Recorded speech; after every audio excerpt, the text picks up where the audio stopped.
Happy Friday, guys, and welcome to another episode of Let's Talk Dubs. I'm your host, Bill T. Well, it's Friday, and we've got a podcast for you today, something I've been wanting to do for a long time as far as put together kind of a spotter's guide. So I'm going to be working on the 60s cars, actually 58 through 67.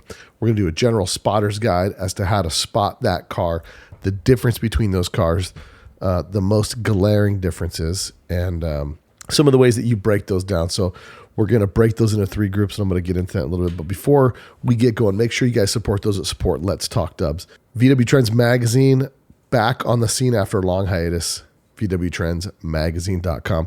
Go check them out today. Quarterly issues that come out, so go subscribe today. Don't miss a single issue. They've also got back issues available on their website. So go check them out today at VWTrendsMagazine.com, and also on the inside page, too. You'll see your picture of your boy over there.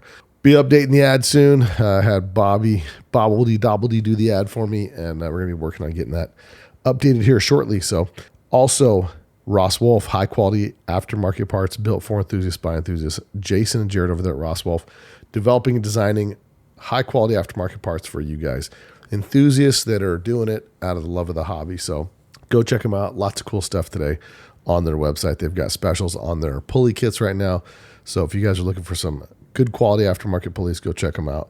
Also, they've got their high performance vintage speed stuff where you've got the braided early style plug wire. So go check that stuff out. Also, some of my personal favorites, the locking dipstick and several other parts and pieces. Go check them out today at rosswolf.com. Also, Icon Pistons. You guys want top quality, high performance pistons. There's only one piston to go with, and that's Icon Pistons. Currently, they're made in 85.5, 92s, and 94s, 3 different pin heights. Go check them out. Where are you going to buy Icon Pistons at? Well, I'm going to tell you that in just a minute, but first let me pump up the pistons a little bit. These are made from 4032 alloy, which allows you to run tighter piston-to-wall clearances so you can get down, keep that compression, and make that motor put out maximum power. They've got 2 1.5 millimeter top rings and then a 4 millimeter bottom ring, which makes getting new rings for these things a lot easier. And also each piston gets M42 skirt coating to protect against dry startups, as well as give an extra layer of protection. The skirt profile is optimized for stability and performance in boxer engines. And how would these guys know? Because these guys make millions of pistons every year. And now the Big Boy Piston Company put out a line because there's a VW dude that snuck in through the back door and said, "Hey boss, let's make some Volkswagen pistons." So the highest performance pistons that you can get right now, Icon Pistons. Go get them checked out today. Where can you buy these Icon Pistons? Type E Motorsports, CB Performance, RevMaster, The Dub Shop, and Churco Performance. So go check it out today. You want the best pistons? Make sure you only get Icon Pistons. Also, guys, I want to remind you, it's never too early to get registered for One Crazy Weekend. It's already almost a couple hundred rooms sold so far, and they'll keep the room block open and keep growing it until 30 days before the event. So first week in September, room reservations will be shut down. So make sure you guys go do that. If you can't tell, I'm a little bit under the weather and pushing through that to get you guys out of podcast this week, but I've been wanting to do this one for a long time. So I'm finally sitting down to put it together. So this one that I've been wanting to work on is going to be a big window Beetle Spotters guide. So anything from 1958 up to 1967. We're going to break them down to 3 general categories. I'm going to tell you why they're broken down those categories, and then we're going to go kind of year by year in each group to tell you what the difference is. So without any further ado, guys, let's get into it. The ultimate year by year breakdown of the big window Beetles on Let's Talk Dubs. You probably don't know that there's a new Volkswagen out that doesn't look like a Volkswagen.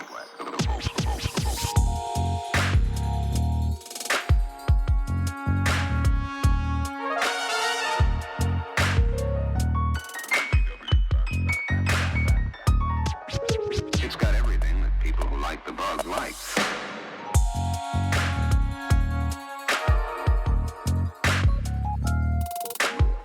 So if you happen to see a good-looking Volkswagen, don't panic. Okay, everybody. So on today's show, we're going to do a spotter's guide for Volkswagen. So if you've ever been walking down the street and wanted to be able to tell what year it is, we're going to break that down for you on this week's episode.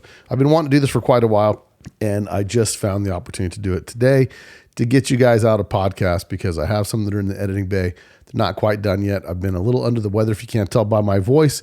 And my commitment to you guys is to still get you guys out a podcast today. So That's what we're talking about today. And this is going to be specifically on the big window first gen Beetles. And what I mean by big window first gen is going to be from 1958 to 1967. So that's what I'm considering first gen. You can argue if you want, but you don't have a podcast. So there we go. We're leaving it at that. Now, in these big window Beetles specifically, we're going to break down, for the most part, what the major differences are. And we're going to break them into three categories. The first category is going to be the snowflake cars. These are big window snowflake cars. They're going to go from 1958 to 1961. The next section is going to be 1962 to 1964, which we're going to call the small window Beetles. And from that point, we're going to the bigger window Beetles, which is 1965 to 1967.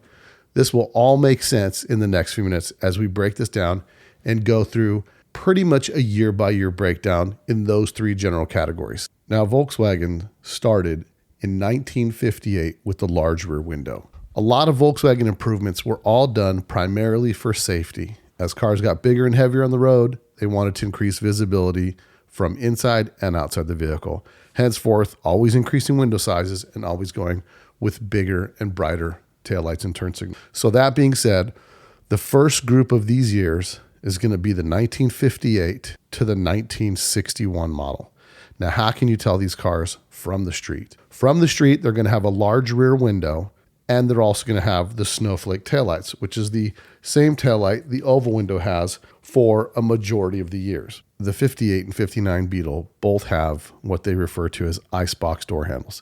In 1960, they switched to push-button door handle. With this new model, it's the first year they dropped the W decklet. Looking inside the car, there's no more roller gas pedal. It's now a flat accelerator pedal. The 58 and 59 are fairly similar.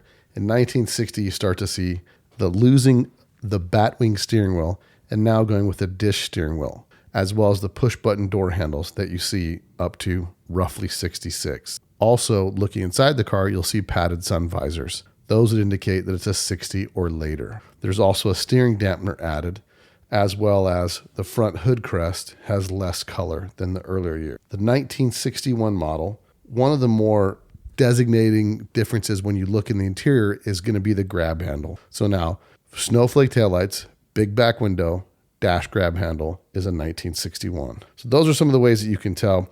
But from 1958, 58, 59, icebox door handle. So if we got snowflakes and icebox door handles, big back window, it's 58, 59. You see those same characteristics, just 60 or 61. As soon as you look at the dash and you see it's got a grab handle, you know that it's now a 1961 Beetle. Another indication of the 1961 is the lack of choke cable knob on the dashboard. If the hood's open, you'll notice it has a flat gas tank, no more humpback tank. So those are roughly the differences of the early big window cars. Now, some of the differences as you get into 1961, 61 is the first year for the 40 horse. So 60, 58 to 60 all have 36 horse motors. So that in addition to that, in the 1961 model, they get rid of the metal brake fluid reservoir, and they actually put the reservoir that's translucent that you can see without opening it to see where your brake fluid's at. Also, another feature in 1961 was the fact that the ignition doesn't have a repeat. You can't crank the starter once it's already started. You always have to return it all the way back to the off position, then to crank it again. That annoying thing came in 1961. Now, the next group, the small window, early big window cars. Now, what I mean by small window, in 1965, they increased all the window sizes again. But from 62 to 64, they still have the small windows or early ones. You can usually tell this by looking at the doorpost, but your first sign that you can see is the vertical chrome strip for the vent window. It's a smaller vent window up front, and that's going to give away that it's going to be a 64 or earlier Beetle. I wanted to read you what Volkswagen has to say with regards to their 1962 improvements. So they talked about their advertising campaign stated simply, again this year, Volkswagen has maintained its policy of making improvements without changing for the sake of change. Here, then, are the improvements for the 1962 Volkswagen. They make VW even more reliable, more fun to drive, more economical to operate, and of better value than ever before. Then they list the differences. Spring-loaded hood replaces the mechanically operated hood prop, makes hood opening easier and easier to shut. When the hood is open, it's self-supporting. Check rods on both doors. Adds to the ease of entry and exit. Pneumatic windshield washer. Washer fluid will be delivered through washer pressure under air pressure. The fluid reservoir is equipped with an air valve. Safety belt mounting points. Sliding seat covers for front heat vents. Rear seat heating. 2 warm air outlets have been installed below the rear seat. Permits greater comfort for rear passengers and facilitates heat distribution. More efficient braking. The leverage of the brake pedal has been increased to reduce pressure necessary for operation. Less braking effort required should be a popular improvement with the ladies. Gas gauge added. Gas gauge is mechanically operated and rheostat illuminated with a reserve marker. Shows fuel supply at a glance. And then it continues to say, improved rear lights, tail lights, and directional lenses have a new wraparound design. Lights can be seen more clearly, both at day and at night, from the rear and from the side. Lubrication-free tie rods, handbrake cable, and clutch brake pedal bearing. Joints need no grease for lifetime of the vehicle. Simplified servicing and less wear. Improved seat adjustment mechanism. Runners have been extended toward the rear, permitting seat to be pushed back further. Improved seating comfort, especially for people above average heights. And in this catalog, it continues to tell the differences between the buses as well, but we're focused primarily on the Beetle in this particular episode. In 1962, it's the first year they go to the larger taillight that goes from 62 to 1967. In addition to that, you see a gas gauge on the dash in a 1960. Some other things that they did that are not often easy to see are going to be the sliding heater cover outlets and also seatbelt mounting points if you wanted to make the car US spec. Now, some of the differences, I had a 62, and so when I had my 62, I made sure to know all the differences of a 62. Then later I got a 63, and then to me, 63 was the coolest year. One of the ways you can always tell a 63 from a 62, standing outside looking at the two vehicles, they're roughly identical, with the exception of the 63 has no hood crest. 62 is last year for the Volkswagen hood crest at the end of the chrome strip on the hood. Another notation for the 62 and later is the spring-loaded hood. Before that, all the hoods were essentially, they had a kickstand mechanical setup that you had to pull to release to lower the hood, which is why most of those earlier hood cars, 4-tab hoods and stuff like that, are bent. They're creased right there at that corner where that hinge point was. So that was a 1962 change with the spring-loaded front hood was one of the big things. 1963 also introduced the leatherette headliner. On sunroof cars, it had a folding Goldie handle. It's a 1-year only folding Goldie handle that's in a 1963. That's also the first year they put the tar boards on the floor, the ones that you pay heck to tear off when you're trying to restore the pan halves. Next is the 64. Now, 1964, the last year of the small window Beetles before 65 to 67, is kind of a little bit of a 1-year only Beetle because it's got small windows, which makes it an earlier model, but they make the license plate light larger. They increase the size of the front turn signals to the 64 through 67 turn signals. So gone are the peanuts, which are the turn signals switches that are top of the fender from 1960 to 1963. Another feature unique to the 1964 model was the thumb actuated horn button switch. They eliminated the half ring and they get the perforated headliner that year. One of the big things with a 64 to me, because everyone looks to make their year. I was on the phone with someone earlier today and they said, well, you mean every year is its own year, but there are groupings and this is obviously a spotter's guide to do that. But one of the things that's really unique to me about the 1964 model, the ragtop sunroof was no longer available in the US. Other markets are available, and we're not talking about other market vehicles. We're talking about stuff that's available here in the US. And in the US, it's the only year that's a small window car that has a steel crank sunroof, which makes it fairly unique. So it has that early look. It's got the 64 and later front turn signals, the larger rear license plate light. In addition to that, it's got the steel crank sliding sunroof, which I think is pretty unique. And I think that those 64 steel crank sunroof cars, because they're a 1-year only car, I think they go for a little bit more money. I've seen them in the past. I've had a few that I've sold, and they sold for a little more money because people wanted the small window steel sunroof car. Now, 1965 is a big year for change. That's when all the windows aren't the same size. Now, when I first had my 62, I thought every Beetle door was the same. Well, much to my surprise, when I replaced the door with a 65 door on my 62 on the passenger side, I was like, something doesn't look right. That's because the door post is actually thinner.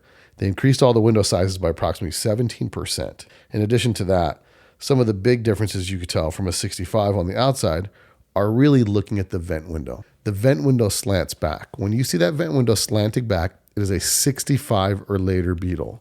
When you look at the thickness of the door post around and the gap between the rear quarter window and the roof line, it's much smaller on a 65 and later. In addition to that, there was a push button catch. No longer was there a T-handle on the back. It is now a push button on the deck lid. So when you look at that rear deck lid, you see that push button. Obviously, you look at the windows, and it's going to be a 65 to 67. Now, how are you going to be able to tell a 65 from a 66? 65 and 66 are fairly close and really similar looking. Both have glass-covered headlights. In 67, they changed to the vertical headlight. So a 65 to 66, the main differences are the 66 has a 1300 badge emblem on the deck lid. In addition to that, 65 is the only big window car with the thumb actuated horn switch. In 66, they went back to the half ring on the steering wheel. 66, an asterisk, if these are all stock cars, 66 went to a slotted wheel on the outside of the car instead of the smoothies. In 1966, they went slotted. So if you got a big window car with solid smoothies, no slots, and no defrost vent in the middle of the dash, that is a 65 just from looking at it. There's also a lot of different intricacies about a 65 where they have different seat stitching patterns, stuff like that. But we're just going from the standpoint of you're outside looking at a car trying to figure out what year it is, if it's all original. In 1966, they increased the engine size to 1300 and branded the deck lid for it. We went over the ventilated wheel slots, and then also the headlight dimmer switch moves from the floor to the turn signal switch. Also in 1966 is going to have a center windshield defroster vent. So that's for 1966. So really, the two cars are really, really similar, with the exception of those three things. A 1966 will have that a 65 will not. A 1966 will have, we'll go over it, it will have a vent on the front dash to defrost the windshield in the center. It will have hazard lights, and it will have a half ring horn button. Those three things from standing outside the car, as in addition to the slotted wheels, will designate a 65 from a 66. So 66 had a lot of changes with the increased engine size and the defroster and some other things. But then the very next year in 1967, they upped the engine size again. 67 is a big change year. And a lot of guys say that's a quintessential cow look bug because it's the last of the blade bumper vehicles, last of the blade bumper, the wide five, the gas tank that fills from inside the hood. There's a lot of little details on 67 that they're the last of until the full model change in 1968. But 67 in and of itself has a lot of changes. They up the engine to a 1500cc engine, and the deck lid says Volkswagen in script across the back. It has the sealed beam headlights without glass covers that stand vertically in the fender, similar to 68 and later, and it has the SB12 headlight rings. In addition to that, it goes to a dual circuit master cylinder. It has slotted wheels like the other ones. It's 12-volt electrical system. It's got a 2-speed windshield wipers. There's an armrest added to the driver's side. And in addition to that, the body chrome is thinner. Now, 67, they snubbed the rear deck lid.